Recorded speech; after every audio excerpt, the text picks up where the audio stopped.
வணக்கம் and welcome to ஆர்வம் தொட்ட தமிழ் சேனல். இன்றைக்கி நம்ம எல்லாருக்குமே ரொம்ப பிடிச்ச அறுவடை பதிவுகள் 2 நாட்களில் செய்தது பார்க்கலாங்க. இது கலஞ்சியோ பிளான்ட்டு, அதோட பட்ரோஸும் இருக்குது. இந்த கலர் என்கிட்ட கிடையாது, இப்போ தான் கிடச்சிருக்குது. ஸோ இதையும் இன்றைக்கி பிளான் பண்ணி ஆகணும், அதுக்காக தான் எடுத்து வச்சுருக்கேங்க. அவரை வகைகள்லாம் எடுத்துருக்கேன் பாருங்கள். அப்புறம் மொச்சை இருக்குது, பச்சை மிளகாய், தக்காளி, அப்புறம் வெண்டைக்காய், சிவப்பு வெண்டை. இந்த முறை தான் நான் சிவப்பு வெண்டையை ஹார்வெஸ்ட் பண்ணியிருக்கேன் ஃபஸ்ட் டைமாக. ஃப்ரெண்டு ஒருத்தவங்க மூலமாக விதைகள் கிடச்சி போட்டிருந்தது. இது பார்த்திங்கன்னா சிறகு அவரை, மூக்குத்தி அவரை விதைகளையும் சேகரித்து எடுத்து வச்சுருக்கேன். அதோட அவரை விதைகளையும் சேகரிச்சிட்டு இருக்கேங்க. கொடிய அவரை இது. அதுக்கப்புறம் இன்னொரு நாளில் செய்த அறுவடையையும் இந்த பதிவுலேயே நம்ம பார்க்கலாங்க. அதுலேயும் விதைகள் இப்போ வந்து எல்லாமே சேகரிச்சிட்டு இருக்கேன்னு சொன்னேன் இல்லைங்களா. அதில் பார்த்திங்கன்னா ஒரு பீர்க்கன்காய், குட்டை பீர்க்கன் தாங்க, நாட்டு ரகம். இது விதைக்காக விட்டுருந்தேன். ஸோ அதுவும் நல்லா முத்தி எடுத்து வச்சுருக்கேன். முதல்ல கத்தரிக்காயை ஹார்வெஸ்ட் பண்ணலாங்க. இந்த கத்தரிக்காய் பார்த்திங்கன்னா எப்போவுமே கொத்து கொத்தாக காய்க்கிற வெரைட்டி, ஊதா கொத்து கத்திரின்னு சொல்லுவாங்க. இது நீங்கள் ஏற்கனவே நிறைய பதிவில் பார்த்துருப்பீங்க அறுவடை பண்ணுறது. ஸோ இன்றைக்கும் பார்த்திங்கன்னா நிறைய காய்கள் இருக்குது. நான் இந்த பெருசாக இருக்கிறத மட்டும் எடுத்துகிட்டு அந்த சின்னதாக பிஞ்சாக இருக்குது இல்லைங்களா, அதை அப்படியே விட்டுற போகிறேன். இன்னும் கொஞ்சம் நல்லா இந்த சைஸ் வந்ததுன்னா நம்ம எடுத்தோம்னா நமக்கு சரியாக இருக்கும். இதெல்லாமே இன்னொரு நாளைக்கு எடுத்துக்கலாங்க. அதுக்கப்புறம் பார்த்திங்கன்னா இப்போ கத்திரியில் முள் கத்திரி போட்டிருக்கேன். வேலூர் முள் கத்திரின்னு சொல்லுவாங்க பார்த்திங்களா, அது போட்டிருக்கேன். இந்த செடியை நான் எடுத்து போட்டுடணும் அப்படின்னு நினைக்கிறேன், வெள்ளை கத்திரி. ஆனால் பார்த்திங்கன்னா ஒரு காய் 2 காய்னு தொடர்ந்து கொடுத்துட்டே இருக்குது, அதனால் மனசு வர மாட்டேங்குது. அடுத்து தக்காளி பார்த்திங்கன்னா நிறைய காய்ச்சிட்டு இருக்குங்க. இது எல்லாமே வந்து பழைய செடிகள் தான். உங்களுக்கு பார்த்தாலே தெரியும், செடியில் நிறைய இலைகள்லாம் காஞ்சி போயிருக்கு பார்த்திங்களா. இது பழைய செடி திரும்பவும் துளிர் விட்டு காய் பிடிக்க ஆரம்பிச்சிது. அதுக்கு அடுத்த செட்டும் எடுத்து வச்சாச்சு. அதுக்கப்புறம் நாற்றும் விட்டுருக்கேன், அதிலிருந்தும் கொஞ்சம் கொஞ்சமாக எடுத்து வச்சிட்டு இருக்கேங்க. ஸோ இந்த பழைய செடிகள்லாம் எடுக்க அந்த புதிய நாற்றுகளை எடுத்து அந்த இடத்துல வச்சிட்டு இருக்கேன். ஸோ தக்காளியே இப்போ நம்ம எடுத்துக்கலாம். இந்த பழைய செடிகளில் இருந்து எடுக்கிற தக்காளிகள்லாம் பார்த்திங்கன்னா கொஞ்சம் சைஸ் சின்னதாக ஆகிட்டு இருக்கும். நம்மளுக்கு நாள் ஆக ஆக அறுவடை வந்து முடிகிற ஸ்டேஜில் சைஸ் எப்போவுமே வந்து சின்னதாகிருங்க.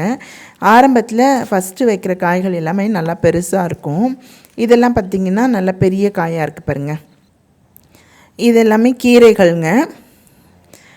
இந்த கவர்மெண்ட்டில் வந்து இப்போ கொடுத்தாங்க இல்லைங்களா மானிய விலையில் கிட்டு, மாடித்தோட்ட கிட்டு, அது வாங்கிட்டேன். அதில் இருந்த விதைகள் போட்டிருந்தேன். ஸோ கீரை நல்லா முளைச்சி வந்துட்டுருக்குது இப்போ தான். இது செரி தக்காளி.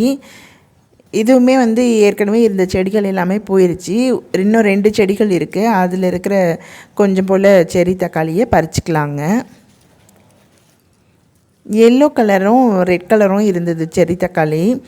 நான் இதில் விதைகளே சேகரிக்கலைங்க. எனக்கு வந்து இது பயன்படுத்துறதுக்கு அவ்வளோவா பிடிக்கலைன்னு சொல்லலாம். ஏன்னா வந்து இந்த தக்காளியை விட நாட்டு தக்காளி தான் எனக்கு ரொம்ப சுவையாக இருக்கிற மாதிரி இருக்குது. அதனால் இதை நான் இதுக்கப்புறம் போட வேணாம் அப்படின்றதுக்காக விதைகள் சேகரிக்கலைங்க. மாடிக்கு வந்தாலே ஏதாவது நம்ம ஹார்வெஸ்ட் பண்ணாமல் போவே மாட்டோங்க. தினமுமே ஏதாவது ஒரு காய்கறியை ஹார்வெஸ்ட் பண்ணிட்டு தான் இருப்போம். என்னுடைய மாடி தோட்டத்தை பொறுத்த வரையில் என்ன காய் கிடைக்குதோ அதுதான் என் வீட்டில் இன்றைக்கி சமையல் அப்படின்ற மாதிரிங்க. மற்றபடி வெங்காயம் வாங்குவேன், அப்புறம் உருளைக்கிழங்கு எப்போயாவது, அது தோண மாட்டேங்குது வாங்கி சமைச்சு சாப்பிட்றதுக்கு. மாடி தோட்டத்தினுடைய காய்கறிகளை சுவைக்க ஆரம்பித்ததுக்கப்புறமா வாங்கி சாப்பிடணும் அப்படின்னு தோண மாட்டேங்குது. என்ன காய்கறி இருக்கோ அதை பொரியல் பண்ணிக்கிறது, என்ன காய்கறி கீரை கிடைக்குதோ அதை வந்து குழம்பு வச்சுக்கிறது, அந்த மாதிரி தான் இப்போதைக்கு போயிட்டுருக்குதுங்க. தினமுமே நமக்கு இந்த மாதிரி காய்கறிகளை அறுவடை பண்ணி சாப்பிட முடியுமா அப்படிங்கிற சந்தேகம் நிறைய பேருக்கு இருக்கும். இது பார்த்திங்கன்னா சிவப்பு வெண்டை ஃபஸ்ட் டைமாக போட்டிருக்கேன். ஃப்ரெண்டு ஒருத்தவங்க மூலமாக விதைகளை வாங்கி போட்டது ரொம்ப சூப்பராக காய்க்க ஆரம்பிச்சிருச்சு. இதில் ஒரு செடியை வந்து நான் விதைக்காகவே விட்டுருக்கேன். ஏன்னா அவ்வளோ சுவையாக இருக்குங்க. பர்மன் வெண்டை தான் ரொம்ப சுவையாக இருக்குது அப்படின்னு நினச்சிட்டு இருந்தேன் இவ்வளோ நாளாக. பட் அதை விடவுமே இது ரொம்ப சுவையாக இருக்குது. முட்டைக்கோஸ் பார்த்துருப்பீங்க இல்லையா, வளர்ந்துட்டு இருக்குது. அதுக்கப்புறம் இப்போ பாகற்காய், அதையும் அறுவடை பண்ணிட்டுருக்கேன். 2 கொடிகள் இருக்குது. பாகற்காய்னால் என்னுடைய மகனுக்கு ரொம்ப பிடிக்குங்க. அதனால் ஒன்று விட்டு ஒரு நாள் பாகற்காய் பொரியல் எங்கள் வீட்டில் இப்போதைக்கு போயிட்டுருக்குது. நல்லா மொட்டை மாடிக்கே போயிடுச்சு. செகண்ட் ஃப்ளோரில் அந்த நீர்த்தேக்க தொட்டி வச்சுருக்கோம் இல்லைங்களா, அந்த இடத்துக்கு போயிருச்சு கொடி. மேலே போய் பறிக்கிற அளவுக்கு இருக்குங்க. அடுத்து காய்ந்த மிளகாய் எடுத்துகிட்ருக்கேன். நல்லா மிளகாய் பழங்கள் பழுத்துருச்சு, அதை எடுத்து காய வச்சு காய்ந்த மிளகாயை பயன்படுத்திகிட்ருக்கேங்க. அதுக்கப்புறம் பார்த்திங்கன்னா, நம்ம மாடி தோட்டத்திலேருந்து தினமும் காய்கறிகளை பறிக்க முடியுது. அதாவது ஸ்டார்டிங்கில் நான் ரொம்ப கம்மியான அளவு தான் பேக் வச்சுருந்தேன், செடிகள் கம்மியாக இருந்தது. அப்போ வந்து பார்த்திங்கன்னா 10 நாளைக்கு ஒரு முறை தான் ஏதாவது ஒரு காய்கறியை அறுவடை பண்ணுற மாதிரி இருக்கும். பட் இப்போ தினமும் கிடைக்கிற காய்கறியை வச்சு தான் நான் சமைச்சிட்டு இருக்கிறேங்க. வெங்காயம் அதெல்லாம் வந்து நம்ம ரெகுலராக எடுக்க முடியாது, அப்பப்போ போட்டு எடுக்கலாமே தவிர ரெகுலராக வெங்காயம் நமக்கு கிடைக்காது. ஸோ அதை வந்து நம்ம கண்டிப்பாக கடையில் தான் வாங்கி ஆகணும். அப்புறம் கிழங்கு வகைகள்லாம் கூட ரெகுலராக எடுத்துக்க முடியாது. ஏன்னா ஒரு கருணக்கிழங்கு போட்டாலே 8 மாதம் கிட்ட ஆயிடுது நம்ம அறுவடை பண்ணுறதுக்கு. அதனால் நமக்கு அதுக்கிடையில் தேவை அப்படின்னா உருளைக்கிழங்கு, கருணக்கிழங்கு அதெல்லாம் நம்ம வந்து கடையில் காசு கொடுத்து வாங்குற மாதிரி இருக்கும். பட் ரொம்ப ரேர் ஆயிடுச்சு காய் வாங்கிறது அப்படிங்கிறது. என்ன காய் இருக்கோ இல்லை என்ன கீரை இருக்கோ அதை நம்ம சமைச்சிக்கிற மாதிரி, அந்த மாதிரி தான் இப்போதைக்கு என்னுடைய மாடி தோட்டத்தில் எனக்கு காய்கள் கிடச்சிட்டு இருக்குதுங்க. அதனால் தொடர்ந்து நம்ம ஹார்வெஸ்ட் பண்ணவே முடியும். சக்ஸஸ்ஃபுல்லாக மாடி தோட்டத்தை ரன் பண்ணுறதுக்கு கொஞ்ச நாள் எடுக்கும் நமக்கு ஸ்டார்டிங்கில். அதாவது முயன்று தவறி கற்றல் தான். நிறைய செடிகள் வந்து சரியாக வராது, என்ன காரணம்னே தெரியாமையே சில செடிகள் வந்து செத்து போயிடும். அதெல்லாம் வந்து நம்ம போக போக நம்முடைய எக்ஸ்பீரியன்ஸில் நம்மளே கற்றுக்கிற அளவுக்கு ஆயிடுங்க. சுண்டைக்காய் செடி பாருங்கள், மாடி தோட்டத்தில் ஒரு கண்டெய்னரில் வச்சுருக்கேன். 15க்கு 15 சைஸ் பேக்கில் வச்சுருக்கேன். கொஞ்சம் பெரிய சைஸாக இருந்தால் தான், அது ஒரு குறு மரம் இல்லைங்களா, அதனால் அதை வந்து கொஞ்சம் பெரிய பேக்கில் வச்சாதான். அதோட இந்த தக்காளியை போட்டு கடைஞ்சோம்னா பச்சை மிளகாய் போட்டு சூப்பராக இருக்கும். அதுக்காக தான் காயாக 2 தக்காளி எடுத்தேங்க. அதுக்கப்புறம் நம்ம வீட்டில் வந்து மூலிகை செடிகளும் வச்சுருக்கோம். இந்த மூலிகை செடிகள்லேருந்து கிடைச்ச மூலிகைகளை பயன்படுத்தி கஷாயம் போட்டு குடித்தோம்னா சளி ஜுரம்லாம் போயிடும். இதை வந்து நம்ம பனி காலங்கள் மழை காலங்களெல்லாம் அதிகமாக பயன்படுத்துகிற மாதிரி இருக்குங்க. அந்த கஷாயம் எப்படி போடுறது அப்படிங்கிற பதிவு கூட ஏற்கனவே கொடுத்துருக்கேன். அதனுடைய லிங்க் கூட டிஸ்கிரிப்ஷனில் கொடுக்குறேன், தேவைப்படுதுன்னா பாருங்கள். அதுக்கப்புறம் பார்த்திங்கன்னா, இன்றைக்கி மூலிகை கஷாயம் போடுறதுக்காக இதெல்லாம் எடுத்துட்டுருக்கேன். இது துளசியில் இந்த மாதிரி பூ பூத்து விதைகள் உருவாகும். அதை நம்ம அப்பப்போ கட் பண்ணி எடுத்துடணும். அப்போ தான் வந்து பிளான்ட் வந்து நல்லா புஷியாக வளரும், இலைகள் நிறைய வைக்கும். விதைகள் வச்சிருச்சுனாலே வந்து இலையினுடைய வளர்ச்சி கம்மியாயிரும். அதனால் அதெல்லாம் வந்து ரிமூவ் பண்ணிடணுங்க. இந்த மாதிரி வேறு ஒரு பேக்கில் போடும்போது அந்த இடத்துல புதிய செடிகள் வரும். ஸோ அதை வந்து எடுத்து யாருக்காவது ஷேர் பண்ணலாம், அந்த மாதிரியும் பண்ணிக்கலாங்க. இந்த திருநீற்று பச்சிலையும் அப்படி தான், அந்த விதைகளும் நிறைய இடத்துல விழுந்து நம்ம மாடி தோட்டத்தை வந்து கூட்டி பெருக்கி அந்த குப்பையெல்லாம் வந்து ஏதாவது ஒரு பேக்லேயே தான் நம்ம போடுவோம். அப்போது இந்த மாதிரி சிதறி விழுந்த விதைகள்லேருந்து அந்த இடத்துல நம்ம கொட்டுற இடத்துல திரும்பவும் புதிய செடிகள் வருங்க. அந்த மாதிரி நிறைய முளைச்சி வரும். இந்த திருநீற்று பச்சிலை துளசி எல்லாம் பார்த்திங்கன்னா இன்றைக்கி அறுவடை இது தாங்க. இது வந்து முதல் அறுவடை நீங்கள் இப்போ பார்க்குறது. மூலிகை கஷாயத்துக்காக எடுத்திருக்கேன், வெற்றிலையும் எடுத்திருக்கேங்க. நம்ம வீட்டில் வெற்றிலை கொடி எப்படி ஈஸியாக வளர்க்கலாம், நல்ல புஷியாக வளர்க்கலாம் அப்படிங்கிற பதிவு ஏற்கனவே கொடுத்துருக்கேன். அந்த பதிவினுடைய லிங்க்கும் டிஸ்கிரிப்ஷனில் கொடுக்குறேங்க. அடுத்து பார்க்குறது இன்னொரு நாள் பதிவுங்க. இப்போ பார்த்திங்கன்னா தக்காளி மேலேருந்து அப்படியே கீழே தொங்கிட்டு இருக்குது. இந்த மாதிரி விட்டு கூட நம்ம தக்காளியை வளர்க்கலாம். என்ன ஒன்றுனா தரையில் படாமல் பார்த்துக்கணுங்க. இந்த மாதிரி பண்ணாலுமே நல்லா கொத்து கொத்தாக காய் வைக்குது. முன்னாடிலாம் கம்பு வச்சு ஒவ்வொன்றுத்துக்கும் கட்டிகிட்டு இருப்பேன். இப்போல்லாம் அந்த மாதிரி கட்டுறது கிடையாது. இப்போ பார்த்திங்கன்னா ஒரு சப்போட்டா மரம் இருக்குது, அதில் போய் சப்போர்ட்டுக்கு ஏறி படுத்துருக்குது தக்காளி செடி. இதுதான் சப்போட்டாங்க. போன முறை பூ வச்சுது, 1 இயர் தான் ஆகுது. இந்த வருஷம் அடுத்த சீசனில் அதாவது வச்சதுனாக்கா கண்டிப்பாக காய்க்கும்னு நினைக்கிறேன். அந்த பூவெல்லாம் கொட்டிருச்சு ஃபஸ்ட் டைமாக வைக்கும்போது நம்ம வந்து அந்த பூக்களை பறித்து கீழே போட்டுறணும் அப்படின்னே சொல்லுவாங்க. பட் அதுவே தானாக விழுந்துருச்சு.